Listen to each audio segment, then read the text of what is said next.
जनवादी पार्टी राष्ट्रीय अध्यक्ष डॉक्टर संजय चव्हाण यांनी यवतमाळ या ठिकाणी रेस्ट हाऊस पत्रकार परिषद घेत महाराष्ट्रातील किसान यांच्या विविध समस्या या विषयांवर चर्चा करत पूर्ण महाराष्ट्र विधानसभा निवडणूक लढवण्याची माहिती दिली आहे। तो ये है कि हम खेती को किस दृष्टि से देखते हैं। हम खेती को उद्योग की दृष्टि से देखते हैं या नॉन प्रॉफिटेबल बिजनेस के रूप में देखते हैं। पहले तो सरकार ये तय करे ना कि खेती है क्या, ये उद्योग है, प्रॉफिटेबल बिजनेस है, नॉन प्रॉफिटेबल बिजनेस या सेवा है। हमारी नीति में किसान नीति या कृषि एक प्रॉफिटेबल बिजनेस है, एक औद्योगिक क्षेत्र, एक उद्योग है। और जब हम इसे एक उद्योग का दर्जा देंगे तो हम तय करेंगे कि हमें कितनी सब्सिडी देनी है, कितना प्रति एकड़ हमें सरकार को टारगेट फिक्स करना है कि कितना हमें उत्पादन लेना है, कितना कपास का उत्पादन लेना है, कितना सोयाबीन का उत्पादन लेना है, हमें उनका खरीद निर्धारित करना है। वो सारी चीज़ें उसके दायरे में आ जाएंगी। महाराष्ट्र, उत्तर प्रदेश देश की मुंबई औद्योगिक नगरी है, जिसके सूचकांक से भारत की विकास गति को नापा जाता है।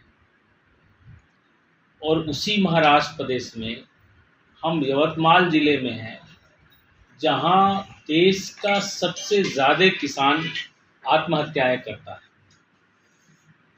इससे साफ जाहिर होता है कि यहाँ की सरकार और यहाँ के जनप्रतिनिधि यहाँ के किसानों की समस्याओं पर, किसानों की जो उपज है, चाहे वह कपास हो या सोयाबीन हो, उसका वाजिब मूल्य नहीं दिला पाए। सिंचाई से लेकर के तमाम जो किसानों की खेती के लिए सुविधाएं होती है, उसे मुकम्मल मुहैया नहीं करा पाए। इसलिए यहाँ खेती एक घाटे का बिजनेस है, जिसकी वजह से किसान आत्महत्याएं करते हैं, किसान कर्ज में डूबते हैं।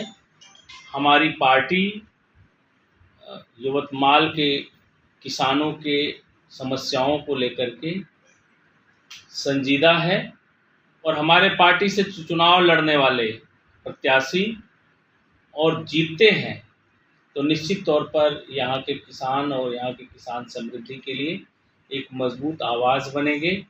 और जनवादी पार्टी की जो किसान नीति है, उस किसान नीति के तहत हम उन योजनाओं का निर्धारण करेंगे जहां किसान समृद्धशाली हो सके, यहाँ की आवाम समृद्धशाली हो सके। हम अपने सिंगल पार्टी चुनाव लड़ेंगे, हम किसी से गठबंधन नहीं करेंगे।